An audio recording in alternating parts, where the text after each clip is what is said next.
Nation. It's an extraordinary book and one that I'd highly recommend. Next on Encore Book Notes, musician David Crosby, author of Stand and Be Counted. This talk is an hour. David Crosby, Teach Your Children was recorded when? Teach Your Children was, you're asking me hard stuff right away. Teach Your Children was recorded in about 1969, 1970, I think. 69. Where'd you get the idea for the song?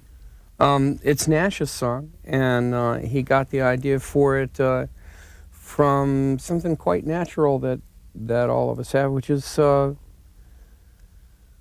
wanting to pass along, truth to our kids, not lie to them, and the hope, that if we give them good information, they may do a better job than we did. I think it's one of the best of the Crosby, Stills, Nash and Young songs that ever came out. I wish had been the author, but I'm proud to sing it. You talk about that and a lot of other songs and concerts in the book, Stand and Be Counted. Why did you write the book?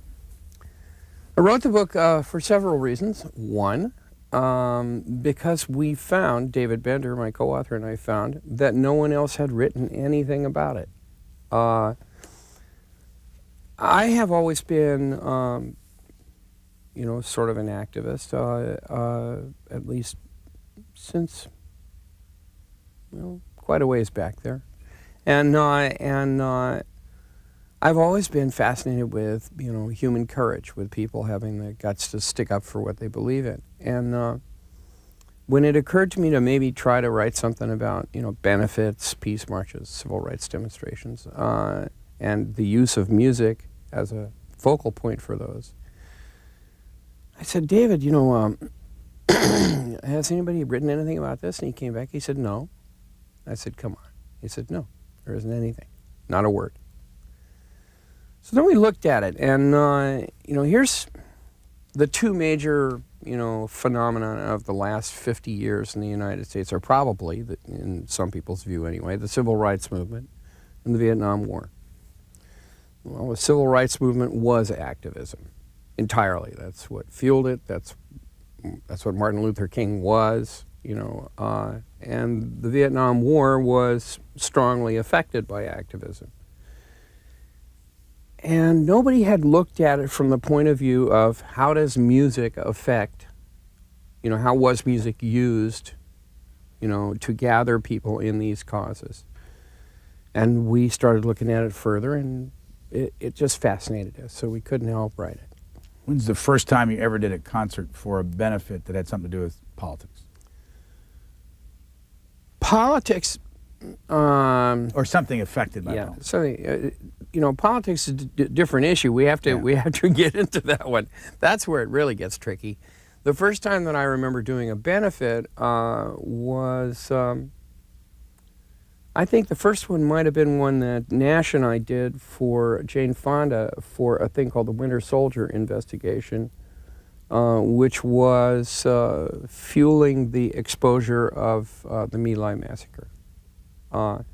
It was either that one or one that we did in San Francisco, where we split the proceeds between a whale-saving organization and the United Farm Workers. Over the years, what have you felt the strongest about when it comes to issues?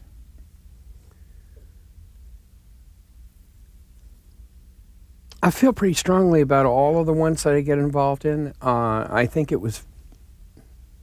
we were all very passionate about the war. The war in Vietnam was such a divisive issue. The country was so polarized. You either were really, really strongly against it, or you were, Richard Nixon. And I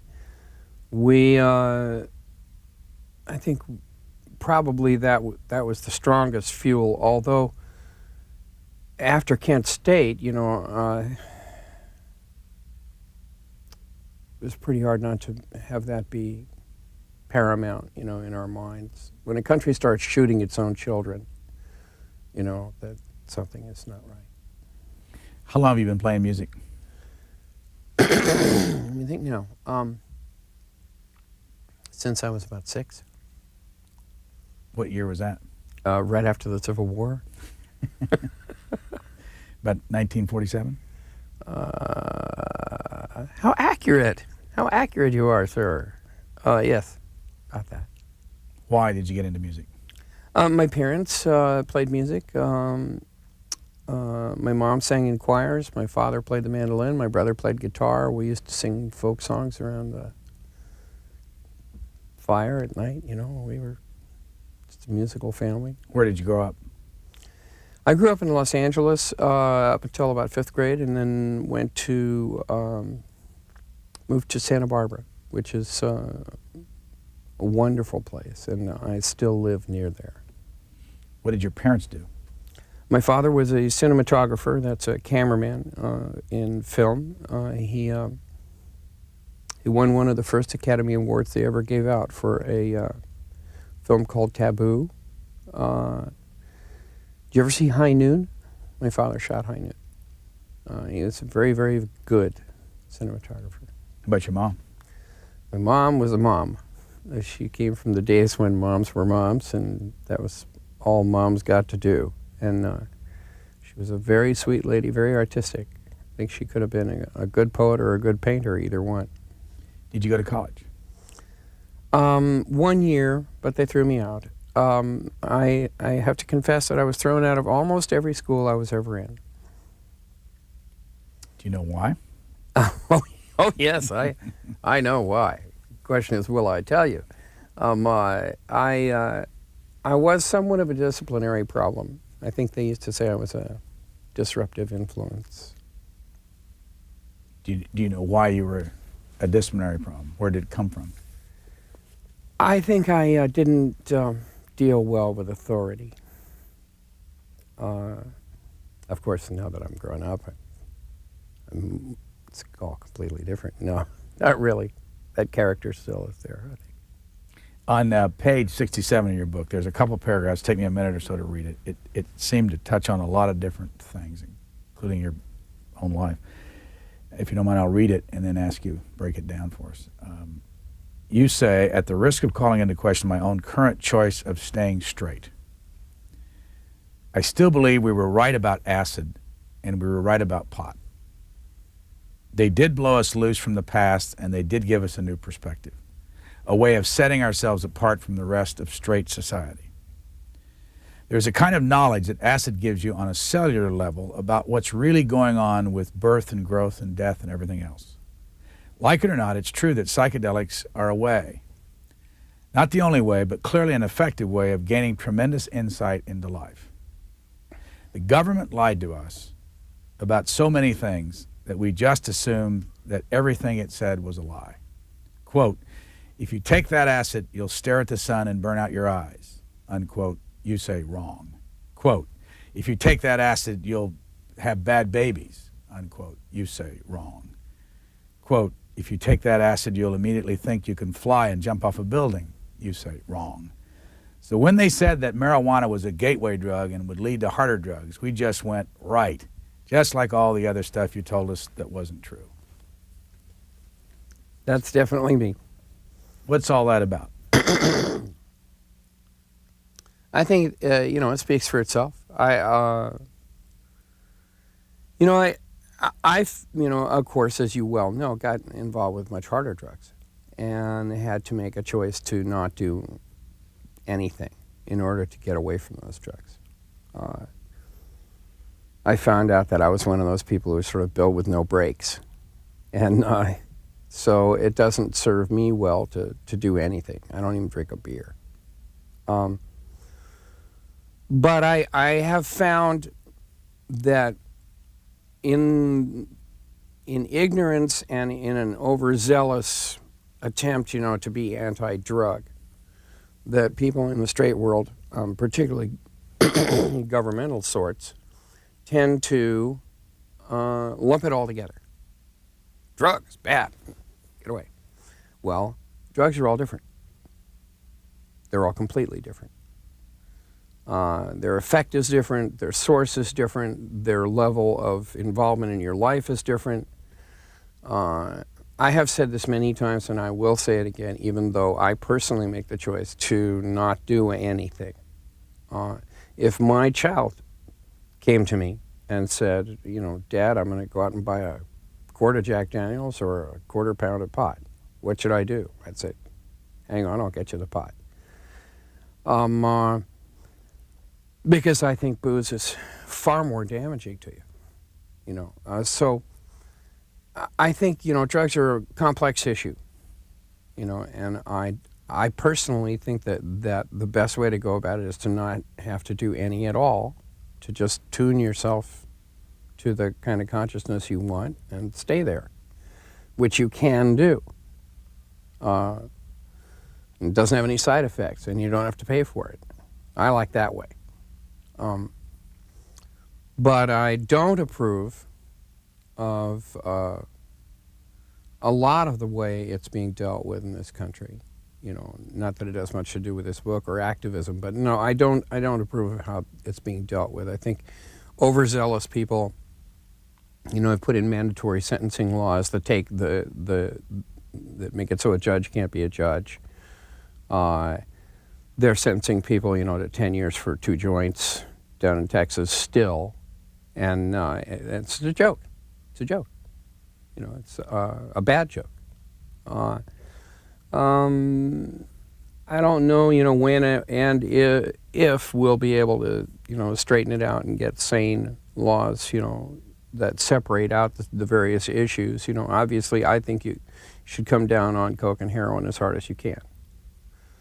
But then I think you should come down on drunk drivers as hard as you can, too.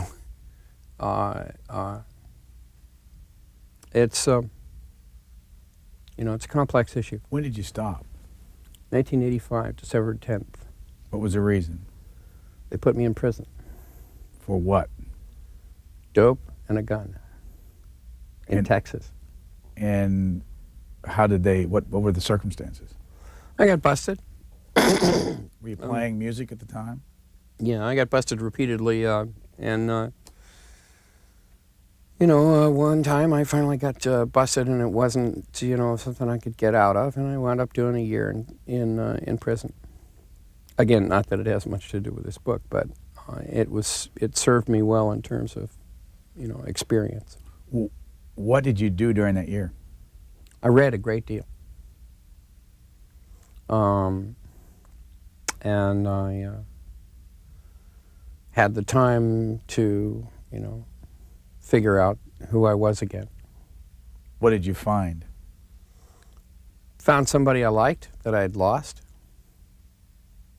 And what do you like about what you found? I mean, give us... Well, you know, I found a guy that's actually a pretty happy guy, that's pretty creative and has a lot of fun with life, and can move forward and learn new things and grow and change and accomplish things. I had pretty much lost track of that. Go back to the other part of this where you talk about the government lying. Where did you first feel the government lied to you? I think government and lying is sort of just synonymous, almost. Don't think they mean to be, but the first case in my life where I knew the government had lied was, I remembered back when Radio Free Europe used to say, "Throw off your communist masters and we will come to your aid." And Budapest did. And we sat there and twiddled our thumbs and said, "Oh my, oh heavens, oh dear." And then they sent in the tanks and crushed Budapest. And I said, but wait a minute, we lied to these people. We told them we were going to save them if they... That was the first time. There were many others. You have a chapter on political activism in which you talk... and by the way, how did you and David Bender do this together? Who is he, by the way? David Bender has been my dear friend for many, many, many years. And he's one of the brightest human beings I know. And he's an accomplished writer and has been my political mentor for many years. He has worked in politics on a number of different levels, you know, aiding a number of people And he knows more about it than I do by a very great deal. And so when I try to figure out why something happened or how something happened or who voted which way, he's the guy that I asked. And we became very close friends. And he's somebody that I enjoy writing with. I'm pretty sure we will write a number of books together. So how did you do the book together? What were the circumstances? Excuse me for clearing my throat so much. He did all the research. We would do interview sessions where he would tape me. Then we would get those transcribed. Then we would find the cogent or lucid parts of those tapes, and we would take them and match them with sections that he would write, and intersperse them, so that it became a single voice as nearly as we could do it, and I think we succeeded. Let me read some of what you're saying in the book. They'll tell you whatever you want to hear to get your help for whatever project is at hand, which is usually getting themselves reelected. They want money for their campaigns, and they want you standing next to them if you're big enough.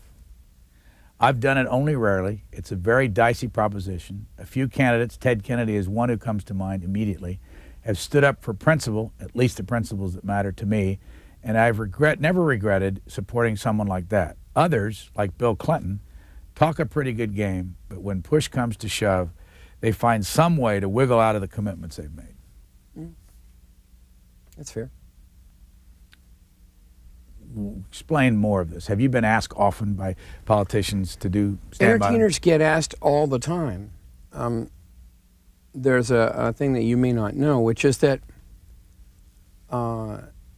when an entertainer does a benefit concert for a politician, each ticket is an individual contribution. That's probably what you call a loophole, because it means that we can give more than most people can. So we get approached a great deal. We get approached also for our visibility.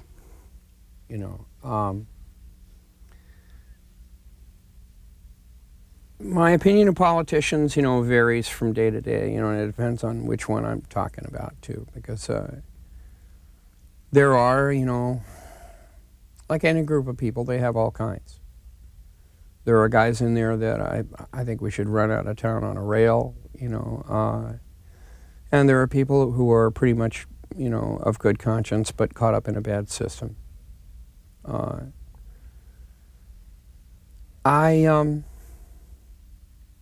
I feel very strongly about campaign finance reform, because I think that the way it works right now, a senator has to spend more than half his time, out whoring himself out to get money. And, of course, there are all those guys in the $2,000 suits just standing around dying to stuff it in his pockets, from the corporations, because they want to buy a senator. They want to buy a congressman. They want that contract. And that takes our representative democracy out of your hands and my hands. It means it disenfranchises us. And I don't feel that that's the way it's supposed to work. The guy with the most TV money isn't supposed to automatically get the election.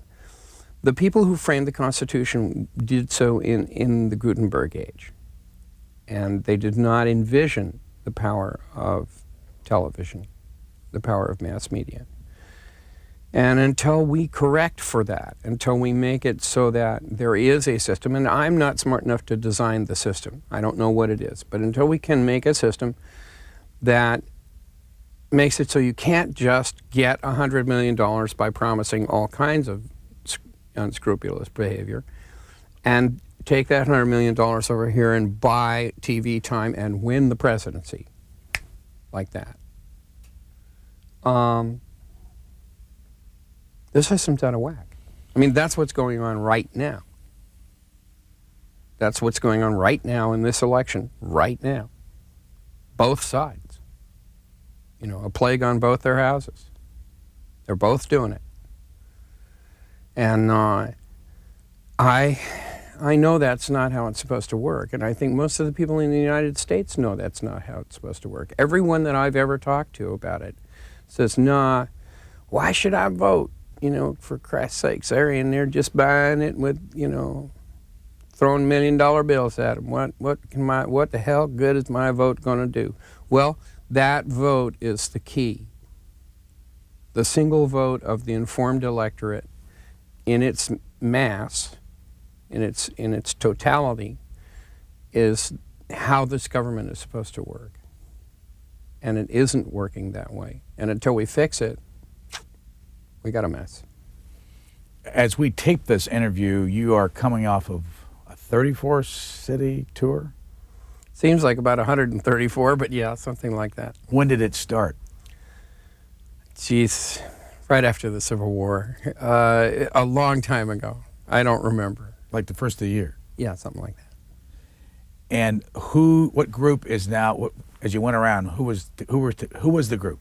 Crosby, Stills, Nash, It was and Crosby, Young? Stills, Nash and Young, which is why it was so big, because Neil was involved. How was the tour? Unbelievable. Why? Very intense, very artistically satisfying. As much fun as I could possibly have. Was a delight. When did you come together first as Crosby, Stills, and Nash? 67, something like that. How long were you together? We've always been together. The only year that we didn't play was the year I was in prison. When did Young join you? The second record, Deja Vu. Matter of fact, he joined right after we made the first record. How many years of those have you played together? I mean, have you done concerts every one of those years since '67? Crosby, Stills, and Nash, yes. Crosby, Stills, Nash, and Young, no. Neil's, went off on his own a long time ago and is a huge star. And having him with us was very exciting because he's a very exciting musician. How many albums have you made? Don't know. Many? Many. You have a favorite album, a favorite song that you get asked about all the time?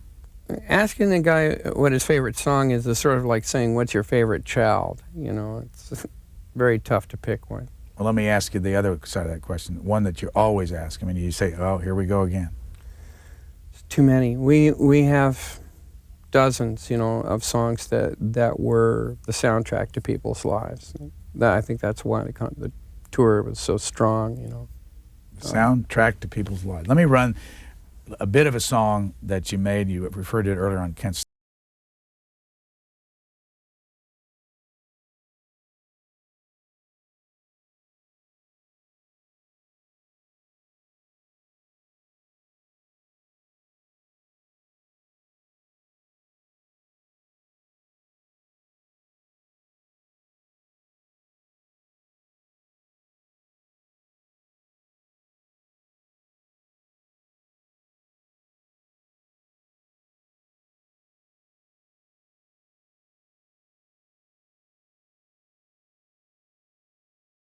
Ohio. Where'd you write that?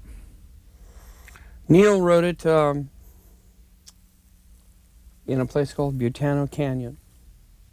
And the circumstances were that somebody brought that magazine with the picture of the girl kneeling over the kid dead on the ground. And Neil looked at the picture and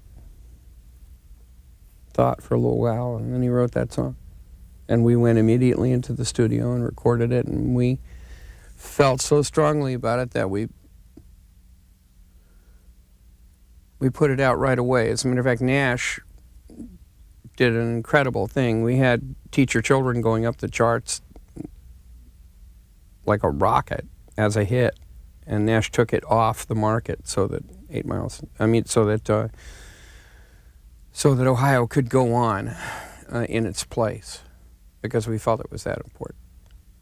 It's part of the function of of who we are, is to be troubadours too, I think. And that was us doing that. How much do you think what you did over the years, Vietnam War, all the other issues you've been involved in, have had a direct effect? Well, I don't know how much I did. With the group, music and concerts and... You know, I don't know how much the group did. I know how much the overall effect of all of the people trying to affect things had. There isn't any question but what we affected the Vietnam War. We made people, choose. We made people look. We made people investigate. We made people question. And that affected the course of the war. There isn't any question about it. Even the government admits that it affected the course of the war. In the case of civil rights movement or the environmental movement or any number of other movements, we've had a definite effect. Things don't change as fast as we would like them to because societies have inertia. There is societal inertia. And we thought we could stop that war in a year, and it took us 10. But at a certain point, some farmer in Iowa said, I don't think this is right. I don't think I want my boy to go. That was the day we won. Crosby, Stills, Nash, and Young, any of you serve in the military? No. Were you ever faced with a draft? Yes, I was. What happened? I told him I was a commie, pinko, bedwetter, murderer, rapist, firebug, everything else I could think of. Did it work? Yeah. Did you really tell him that you were... No, I had already been a convicted felon. And that's probably what got me out. I mean, back in the 60s? Yeah. What was that felon? Me? That one was for burglary. Naughty boy. Childhood prank. Page 13 of your book, you say, I think he scared them. You're talking about JFK. This is right after the assassination. I think he scared them. I think the establishment was terrified that he was going to cave in and give the country away to the niggers. And niggers is in italics. Don't like the word. However, it's sort of a quote. I've heard people say that. These were bigots and bad guys, but they weren't stupid. They saw what King was doing and that Kennedy was basically on his side. And both of them were dead within 5 years. Accident, you say? Question mark. Crazy lone gunman? Question mark. Yeah, right. Why were they dead? Question mark. Because they were dangerous to the power structure of the country. King in particular. King patterned himself after Gandhi, a single man who nonviolently ended British rule in India. King and Kennedy were dangerous men because they believed what we believed, that you could stand on principle and affect change for the better. They weren't saints. We know that now, and it doesn't matter. What matters is that they were right. I think that's all true. And I think, see, the thing about Kennedy was that the normal procedure, as we've already discussed here, is that a man running for president goes out and makes deals to get the money. Says, if you give me, 10 million bucks, I guarantee you that B-2 bomber will be built in your town. And that's how they get the money. Well, Jack Kennedy didn't have to do that. He had the money. Uncle Joe had already made all the money. Bootlegging. And he had plenty of money. That made him a very dangerous man.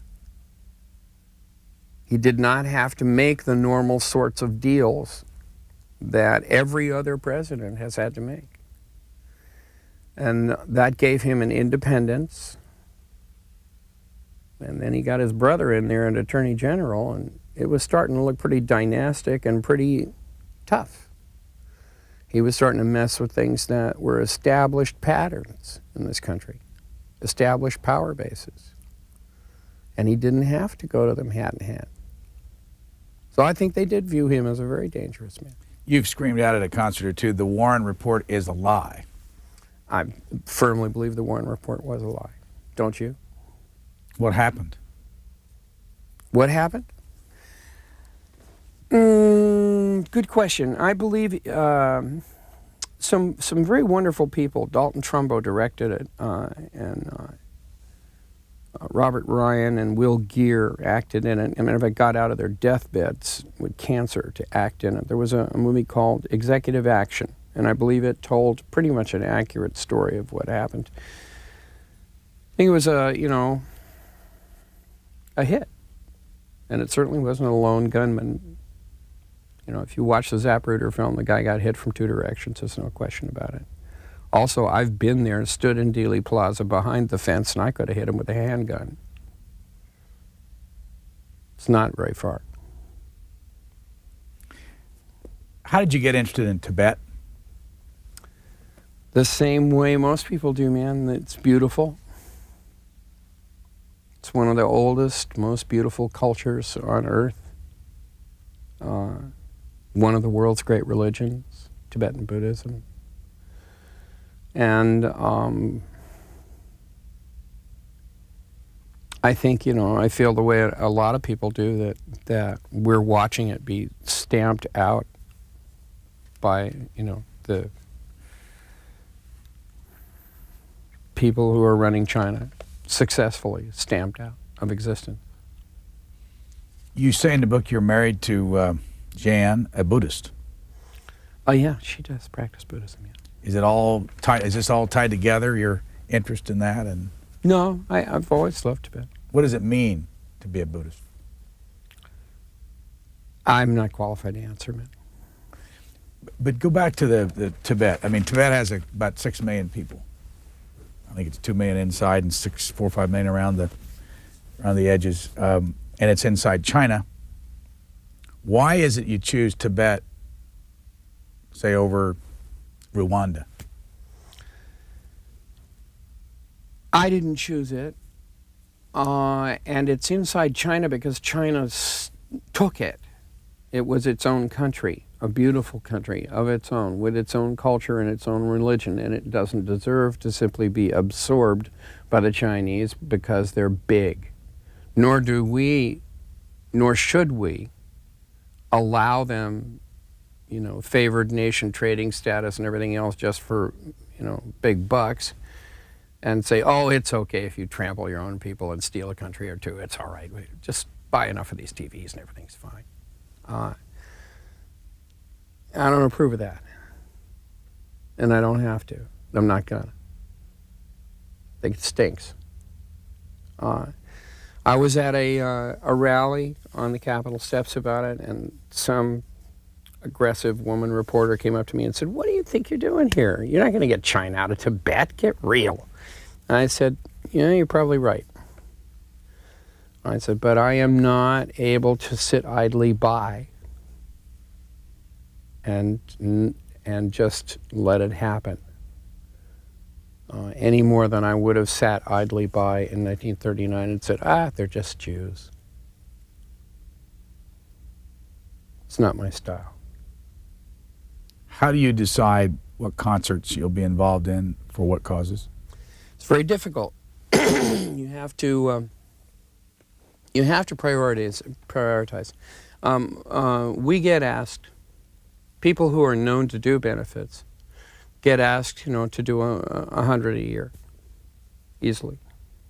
And you sort of wind up picking areas, that particularly, appeal to you, things that are of particular concern to you. I like to do stuff that that affects kids. I put on a benefit every year where I live to try and put music into the public school system.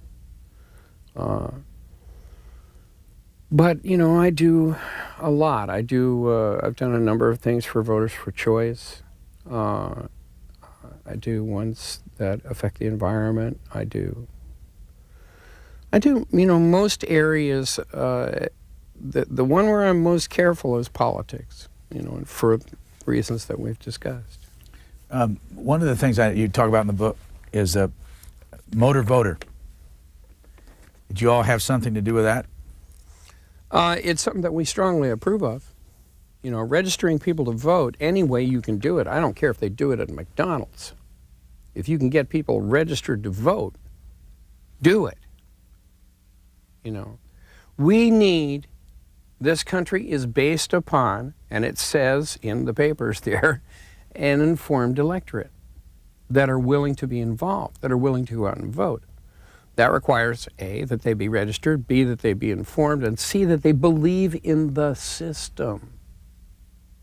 Right now, they don't believe in the system. What's your reaction to the fact that the reports on motor voter after it was passed is that they registered more Republicans than they did Democrats? I don't care. Are you a member of a party? Not really. I'm a constitutionalist. I strongly believe in the Constitution, the Bill of Rights, and the Declaration of Independence.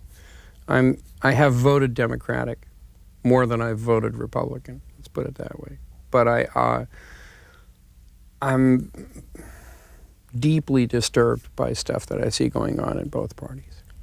Also involved in Rock the Vote, started in 1990, you say? Yeah, we think that's a good one. It was, quoting you, to fight right-wing attempts to censor music. Don't like right-wing attempts to, don't like any wing attempts to censor music or anything else. But we do like Rock the Vote because Rock the Vote tends to get younger people involved. You know, the younger voter getting involved in the system lends it credibility in a way that we need very badly. How many children do you have? Well, 3 that I am raising and 2 that another family are raising. Explain that. I don't think that's really what we came to talk about. But it's in the book. I mean, you write about your son in the book that you hadn't seen for a lot of years. Well, I have a son, Django, my youngest, who is the light of my life. I have a daughter, Donovan. How old is your young son? He's 4.5. I have a daughter, Donovan Ann, who is 23, who is an animator and illustrator, brilliant, very proud of her. I have a son, James Raymond, who was given up for adoption by his mom at birth, whom I only came in contact with about 5 years ago, who, without knowing that I was his father, became a musician. He's a brilliant musician. He's a better musician than I am. And he and I have a band called CPR. That's a great deal of joy to me. And then I am the genetic father of both of Melissa Etheridge and Julie Cypher's kids. But I'm not their parent. I'm simply the genetic donor and very proud of it. They're very great kids. And they have a great family. Now, back to Raymond. Mm-hmm. What do you tell somebody like Raymond or even your younger kids about all the things you've learned through life that are, it's in this book, all these different experiences? Do you try to give them advice about politics, about drugs, about... My grown children have very strong opinions about it, of their own. And don't need much, you know, in terms of me telling them, you know, what I think. They pretty much know what I think. I'm a fairly outspoken person.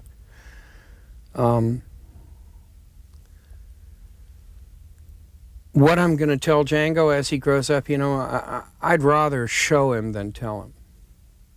I'd rather that he watched how I live my life and what choices I make, and that he, you know, either emulate those or not as he sees fit. You had a liver transplant. I did. When? November 18th, 1994. And what was the reason? Hepatitis C. It's an amazing plague upon the land now. There's, I think, well, the National Institute of Health came out and said they thought there were probably 2.7 million cases inside the United States. The World Health Organization puts it closer to 5 million cases inside the United States, probably 80% of whom don't know they have it and are merrily passing it along. How do you get it? Blood transfer, primarily. But it got all through the blood supply and all through the population before we realized that it existed. And, you know, blood transfer could just be, you know, the same toothbrush. Doesn't take a lot of blood.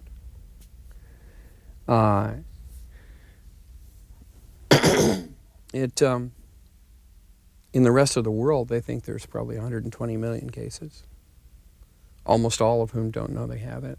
And only in Western Europe and in North America can they even test for it. And they have no treatment for it whatsoever. You know, really, that is effective. I mean, that's not true. They have treatments for it, but they're effective only in a small percentage of the cases, maybe 30. How long did you have to wait? I had to wait a long time. I was 71 days in the hospital, and I came within days of dying before we got a matchup. How you doing now? I am very healthy. A couple of things in the book I wanted to ask you about. You mentioned a number of performers like Jimi Hendrix and Janis Joplin and Phil Ochs and others that in the middle of their performances were either drunk or high on drugs or whatever. And it just, as I kept reading, I kept asking, if you're having such a good time at this business, why were people using so much substance when they're entertaining? You got me on that. I really don't know why we felt that we should or could, you know, but we did. It was just how you did things. And I wish to heck we hadn't. Personally, myself, I know I can do a better job when I'm straight. I can remember the words better, and I'm much more focused. And I'm much more in tune with the audience if I'm not stoned. The other thing you reveal is the temperament of some of your fellow musicians.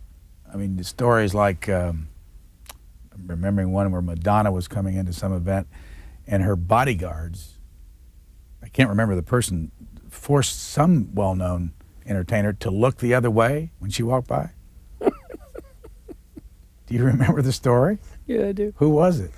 Yeah, it was a friend of mine, a guy named Mac Holbert, was told to avert his eyes, which I think may well have just been, you know, an excess of zeal on the part of the security people. But if it came from the star in question, it certainly shows something about how they feel about themselves. And you quote in here Bob Dylan at one point, somebody's talking to him in the middle of a concert saying, I hope we can play Blowin' in the Wind and get the heck out of here. And he looks very temperamental throughout your whole book. What's the story? Bob temperamental is too light a word to describe Bob. Bob is extremely complex. And he is also very much his own man. And he makes his own decisions about what he wants to do and when he wants to do it. He's not easily manipulatable. That was an aside that he made to Joan Baez that he didn't know anybody heard, but the microphone was on and we got the tape. Are you at all worried about some of these stories that they're being told for the first time here? No, not really. It's not a tell-all kind of book, you know. What it is, man, more than anything else, is it's a primer. A way to get a glimpse at the idea that you can make a difference, that one person can stick up for what they believe in and make a difference. And it shows you how various people have done that. It traces also this line that we see anyway from, you know, Thoreau to Gandhi to King to us. You know, there's a line there. There's a connection there, you know. And even when the connection isn't there, this seems to occur quite naturally in people of good conscience. There seems to be an ethic that spontaneously combusts in people, where they say, gee, you know what, that's not right. I can't just sit here and watch this go on and not say something. Or they say, gee, you know, I could make that better. I could help here. I think I will. And what we've found is that that's the case, and we're very happy with it. When we see that in human beings, it elevates human beings. I think one of the things we found is that not only does, you know, being an activist and doing benefits and doing, you know, good work help in whatever you're trying to help, but it helps you. It elevates your life. It, without question, has, you know, helped my life. And Every single person that I've talked to about it says that it has elevated theirs, that it's quite possibly their favorite part of the whole thing. Tell us a little bit about each of your fellow band members. Stephen Stills, what's he like? Fiery, strong, bright, immensely creative, stubborn, good man. You're 58, how old is he? A year younger. Graham Nash. A gentleman. A man who came out of one of the toughest industrial cities in Europe and educated himself, made himself, read himself, learned himself into being a world-class authority on art, a collector of art whose collection tours museums, brilliant photographer, a mensch, one of the nicest men I've ever met. Do you all think alike Not at all. on politics? Not even on politics, no. We're not similar people. I think that's one of the reasons that the chemistry works as well as it does. Neil Young. Canadian, brilliant, very, very much of an individual. I've never met anybody like him. Focused. Tremendously focused human being. Has it worked out very clearly what's important to him and what's not. Spends his time only on that which is. Say he has 2 kids with cerebral palsy. He has 2 kids. I don't think both of them have cerebral palsy. He has 1 kid who has cerebral palsy very seriously, yes. And you do concerts called at the Bridge School concert? What is that? The Bridge School is a wonderful school that that Neil and Peggy, mostly Peggy Young, have started to aid kids who are unable to communicate with their own voice, to enable them to communicate with the world. There are a great many kids who have CP or other kinds of nerve, impairment, who are still home in there. They're in there, and they have tried to find a way to bridge that gap, hence Bridge, to through the use of computers, through other kinds of ways, to allow these kids to communicate with their outside world. And it's a very brave effort, one that we support very strongly. What's the SIVA Foundation? SEVA Foundation is a wonderful group of people who try to do good all over the world. They became famous for a mobile eye clinic that went into areas of the world like Nepal and Bhutan and Tibet and northern India, and saved people's sight who otherwise simply would have gone blind from things that in this country nobody would be blind from.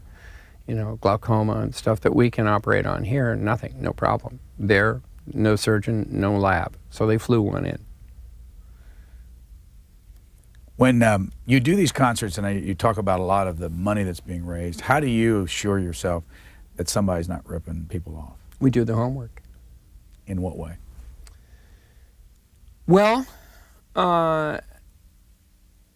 we either run it ourselves, which I do in the case of the one that I do every year in San Ynez, where I live, or we get somebody that we trust.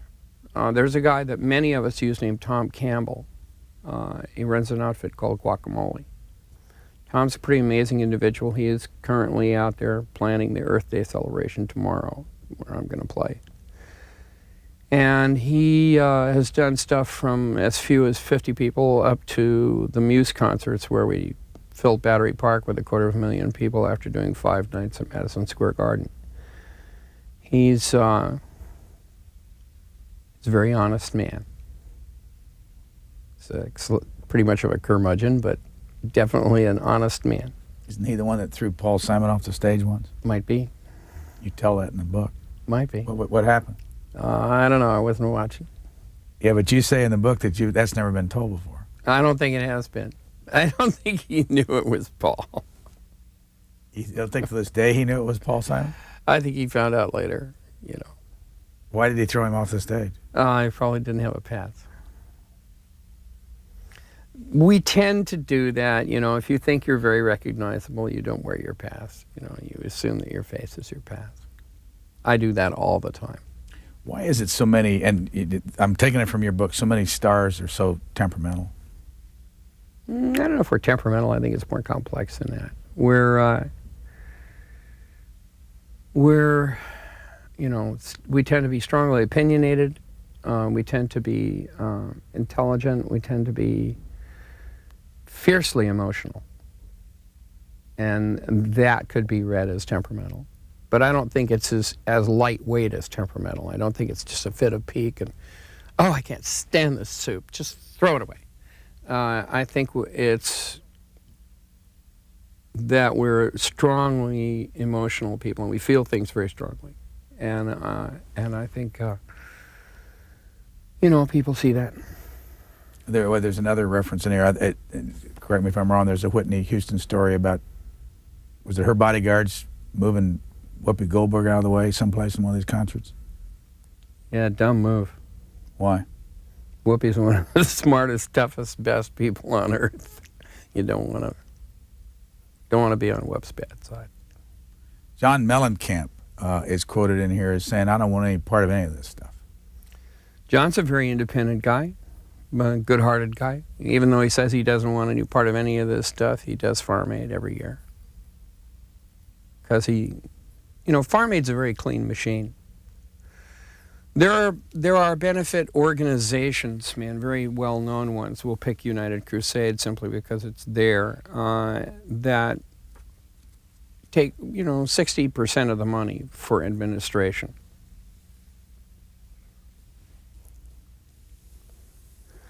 Then there are places like Farm Aid that kick 83% of the money out the door.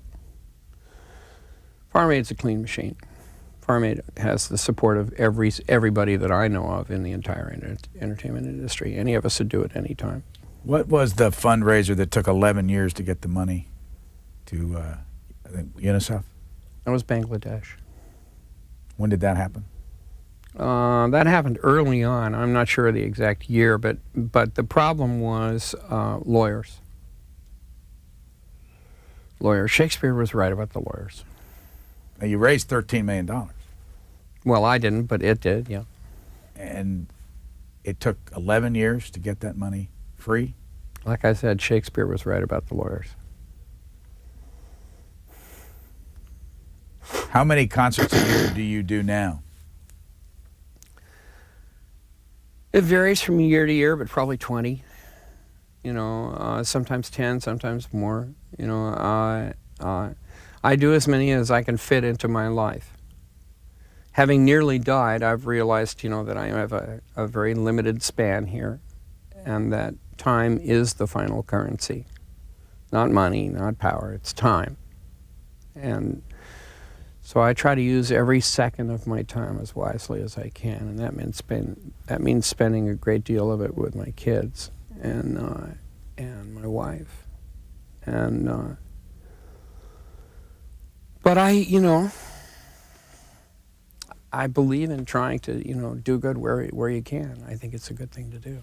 Looking back after all the experience you've had, what do you think of the country? This country? This country. I think it's the finest defense of personal freedom that exists on the face of the planet. Certainly the best country there is. What would you change right now if you could? I would change the political system in so much as I would unquestionably change, as I said, campaign finance reform. The elections are not supposed to be for sale. It's that simple. That's not how it's supposed to work. Short of that, I think the country's working pretty well. We're doing, you know, certainly lots of things are still wrong, you know, here, but we're working on them. Now, you also indicate in the book that you've done a documentary. We did a documentary as we were doing this book. When I went to Whoopi, who's one of the people that I asked as a friend, to participate, she said, "Sure, but you have to bring a camera." And I said, "Why?" And she said, "Because it's supposed to be a documentary, fool." And I said, "Oh." And I was taken a little aback because my father made documentaries, and I know how hard it is to make a documentary. Documentaries are very tough to get the money for. Nothing blows up. There's no car chases. Nobody takes their clothes off. So it's very tough. But we did. A very kind, very good man named Norm Waite gave us, heard about the project and gave us the money to make the documentary. And the documentary is going to be on the Learning Channel on August 22nd, 23rd, 2 hours a night for 2 nights. And how much of what you have in the book is in the documentary? Way more.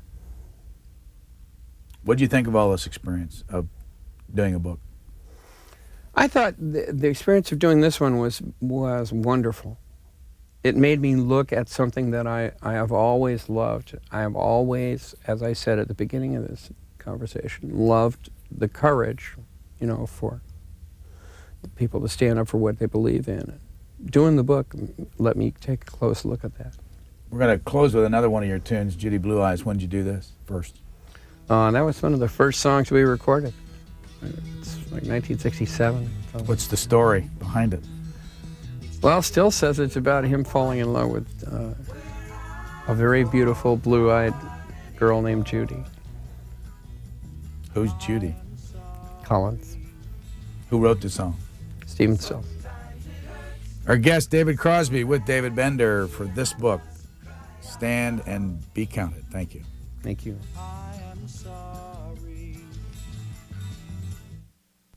Stand and Be Counted is available in paperback from HarperCollins, on the web at harpercollins.com.